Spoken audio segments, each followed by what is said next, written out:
Hi everyone, welcome back to day 2 of me spilling hot wax on myself while trying to set up these candles. I apologize in advance for anyone who's French or Italian because I am going to butcher the pronunciation of names from your country, probably for the next 99 days, so I hope you're okay with that. And if you're not, then, well, go read it yourself. Day 1, the second story. A Jew called Abraham. A Jew called Abraham, his curiosity being aroused by John de Chevigny, goes back to the court of Rome, and when he sees the depravity of the clergy, he returns to Paris and becomes a Christian. The ladies were full of praise for Panfilo's story, parts of which they had found highly amusing.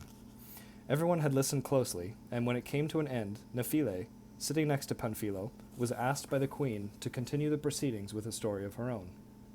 Nephile, whose manners were no less striking than her beauty, replied with a smile that she would gladly do so, and began in this fashion.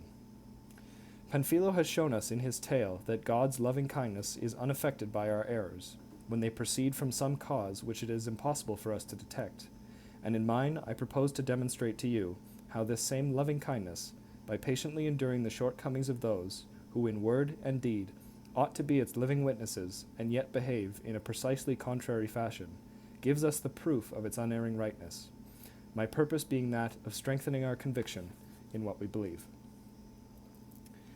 As I was once informed, fair ladies, there lived in Paris a great merchant, a worthy man called John de Chevigny, who was an extremely honest and upright, and ran a flourishing textile business.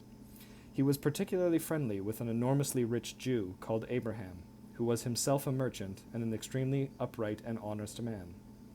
In view of Abraham's honesty and integrity, John began to have serious regrets that the soul of so worthy, good, and wise a man should go to its perdition because it was lacking in proper faith. So he began in an amiable manner to urge him to abandon the erroneous ways of Judaism and embrace the true Christian faith, which being sound and holy was, as he could see for himself, steadily growing and prospering, whereas in contrast his own religion was manifestly declining and coming to naught.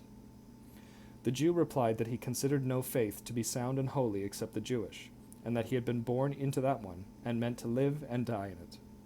Nor was there anything that would shift him from his resolve. This reply, however, did not deter John, a few days later, from renewing his appeal and showing him, in the sort of homespun language for which most merchants have a natural bent, on what grounds our faith was superior to the Jewish.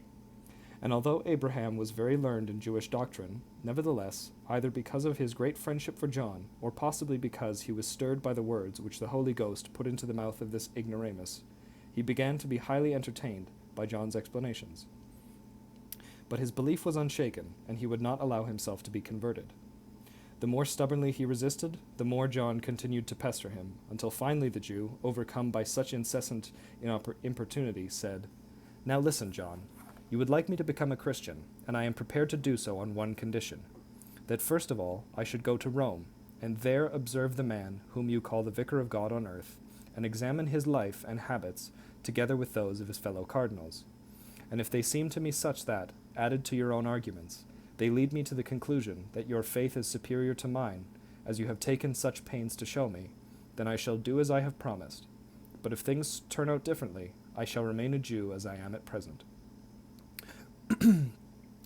When John heard this, he was thrown into a fit of gloom, and said to himself, "I have wasted my energies, which I had felt I had used to good effect, thinking I had converted the man. For if he goes to the court of Rome and sees what foul and wicked lives the clergy lead, not only will he not become a Christian, but if he had already turned Christian, he would become a Jew again without fail." And turning to Abraham, he said, "Come now, friend, why should you want to put yourself to the endless trouble and expense involved in going all the way from here to Rome? Besides, for a rich man like yourself, the journey both by sea and land is full of dangers. Do you suppose you will not find anyone here to baptize you? If by chance you have any doubts concerning the faith as I have outlined it to you, where else except Paris will you find greater and more learned exponents of Christian doctrine, capable of answering your questions and resolving your difficulties? Hence, in my opinion, this journey of yours is quite unnecessary. You must remember that the church dignitaries in Rome are no different from the ones you have seen and can still see here, except that they are the better for being closer to the chief shepherd.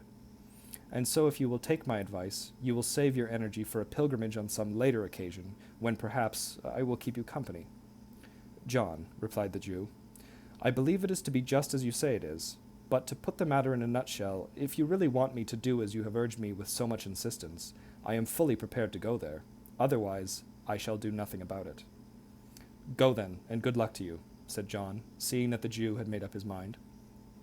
He was quite certain that Abraham would never become a Christian once he had seen the court of Rome, but since it would make no difference, he did not insist any further. The Jew mounted a horse and rode off with all possible speed to the court of Rome, where on his arrival he was warmly welcomed by his Jewish friends. And there he settled down, without telling anybody why he had come, and cautiously began to observe the behavior of the Pope, the cardinals, the other church dignitaries, and all the courtiers. Being a very perceptive person, he discovered, by adding the evidence of his own eyes to information given him by others, that practically all of them, from the highest to the lowest, were flagrantly given to the sin of lust, not only of the natural variety, but also of the sodomitic, without the slightest display of shame or remorse, to the extent that the power of prostitutes and young men to obtain the most enormous favors was virtually unlimited. In addition to this, he clearly saw that they were all gluttons, wine-bibbers, and drunkards without exception, and that next to their lust they would rather attend to their bellies than to anything else, as though they were a pack of animals. Moreover, on closer inspection, he saw that there were such a collection of rapacious money-grubbers that they were as ready to buy and sell human, that is to say, Christian blood, as they were to trade for profit in any kind of divine object, whether in the way of sacraments or of church livings. In this activity, they had a bigger turnover and more brokers than you could find on any of the Paris markets, including that of the textile trade. They had applied the name of procuration to their unconcealed simony, and that of sustentation to their gluttony, as if, to say nothing of the meaning of the words, God were ignorant of the intentions of their wicked minds, and would allow himself to be deceived, as men are, by the mere names of things. All this, together with many other things of which it is more prudent to remain silent, was highly distasteful to the Jew, who was a sober and respectable man. And so, feeling that he had seen enough, he decided to return to Paris, which he did. On hearing of his arrival, John, thinking nothing to be less likely than that his friend should have turned Christian, came to his house, where they made a great fuss over each other. And after Abraham had rested for a few days, John asked him what sort of an opinion he had formed about the Holy Father and the cardinals and the other members of the papal court.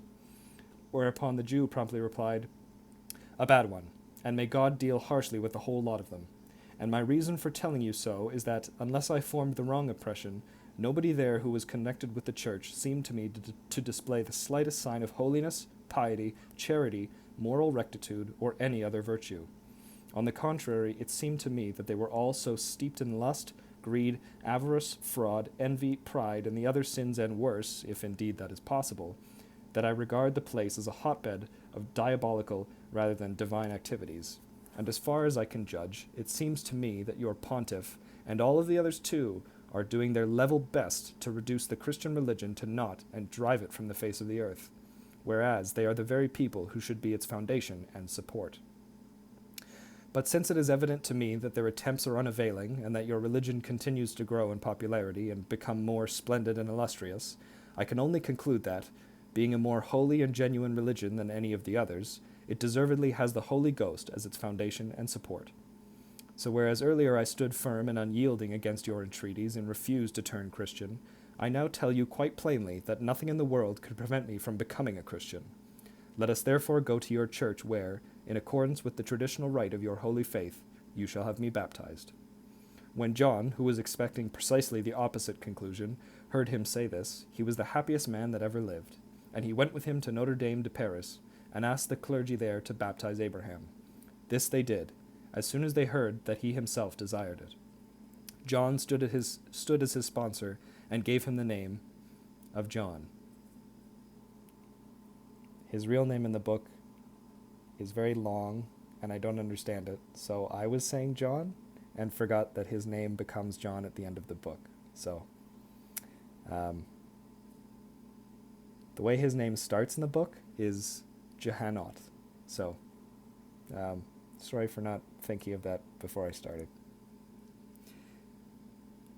And afterwards he engaged the most learned teachers to instruct him thoroughly in our religion, which he quickly mastered, thereafter becoming a good and worthy man, holy in all his ways. Thus ends the second story. As you can tell, and as I might look, I am very tired today, and this story made me even more tired.